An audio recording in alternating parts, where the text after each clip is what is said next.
Ninja and Flannel, Episode 2 of the Ultimate Bren Build, Fellowship of the Bren.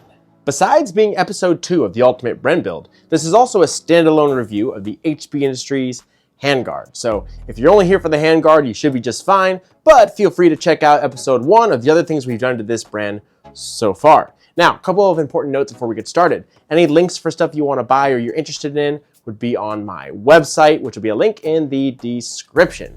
Another note is that YouTube is aggressively and embarrassingly attacking our type of channels. So we're all moving over to Rumble. So feel free to go over to Rumble. I'll put a link in the description. Check out my account there, tap follow, and you'll see a lot more content showing up on Rumble, a lot of which will no longer be on YouTube. So check it out. Let me know what you think about that over there.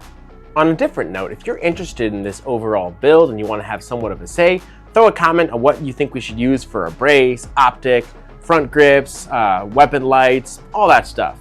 And we'll consider it. Maybe we'll actually pick one of your choices from the comments and what we think we should do on this build. It'll be a fun little project. If you're a manufacturer, send something out that you think should go here. I will willingly show it in the video. So moving right on into the Handguard. Now, first off, my whole buying experience, installation and all that was quite different than everyone else. So worth listening to. Now, I get it in the mail, very excited like we always are, come down to my shop here, put everything on, torque everything to spec, and it's wobbling. I'm like, what in the world? This is like the go-to handguard for the brand, and it's wobbling.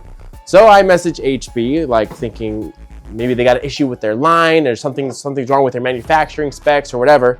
So I email HP, I tell them about my issue. They have me send in a few pictures of my Bren receiver. They say everything looks fine, so no problem. They send me another one to check out. Put it on there, everything the same, torque to spec, and wobbling. I'm like, what in the world? So I message HP once again. HP has me send both handguards back, and they offer to inspect my receiver itself. They look it over, and believe it or not, they found that the Bren itself was just enough out of spec to not be good with it. So plot twist to me, it was actually the Bren itself that was out of spec. And my hat's off to HP for this. They actually got one set up that was modified just enough to actually work with my out-of-spec Bren. So I'm very thankful to them because I may or may not have destroyed the factory one while removing it. So that was going to be my last hope, hoping that this would work. Or I was going to be shopping for a used one or something somewhere. So HP Industries customer service is top tier. I mean, all that work, 2 handguards out here, looking at this, all that work, the extra work they did just to sell one handguard to me. And that's pretty cool. You don't see that level of service a lot. So HP Industries is cool. Keep that in mind. Now let's get down to the handguard, which is why you're actually here. So as far as mounting goes, it's got, it slips right over the holes for your existing handguard factory. You got these tapered brackets that actually slide in, and as you tighten, they wedge really nicely, and it is very tight and very solid. It's very durable as well. I know a lot of guys who use these for night vision shooting with IR aiming lasers. They've been doing it for several years, and theirs have never come loose. It keeps everything holding zero, which is important if you get into night vision shooting. And it says a lot about how stable handguard is if even using it for aiming, it maintains at zero. So structure-wise, you look closely at these. They're very thick and robust. It's got a good, if you look in the end, it's got a good gauge of aluminum. Sometimes handguards can be a little bit chintzy and bend around. This is nice and solid. Aesthetically, I know it doesn't matter how it looks, but we all know it matters.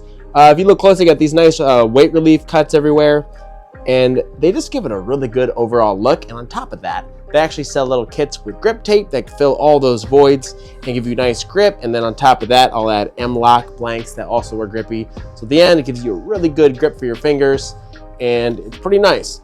Moving up here to where your gas piston is for the adjustments, they have a nice cut here so you can get your fingers inside. Now I'm using the K&S piston, which is in the part 1 video, and It's a little more difficult to adjust, but nicely, there's 2 screws up here. You can pull this top panel off and get fully in there as if you didn't have a handguard at all. Very nice feature. Now moving to the front, there's 2 different models. One model has an M-lock on this section, which is fine, but the one I chose was the one for the Streamlight or Surefire footprint. So you can actually send an Allen key through the hole on the other side and direct bolt it right there, which is cool because that's the optimal spot I mount all my flashlights. So it's pretty sweet. You don't need any brackets. You can mount directly to your handguard securely. Very nice. Overall, I'm very happy with this handguard. Now this is like the main option for the CZ Bren. So really the choices at the moment are you going to get this handguard or are you going to stick with the factory one? And hands down, this is better than factory by a long shot. In every sense, just how long it is for rail space, the structure, how it mounts, everything about it's better. Just do yourself a favor, put out the money and pick up one of these HP handguards. They are cool. I'm not sponsored by this at all, so this is not fake news. I actually love this thing, bought it myself, and I'm a huge fan. So can't say it enough. Pick up your HP handguard and make your Bren epic. Farewell.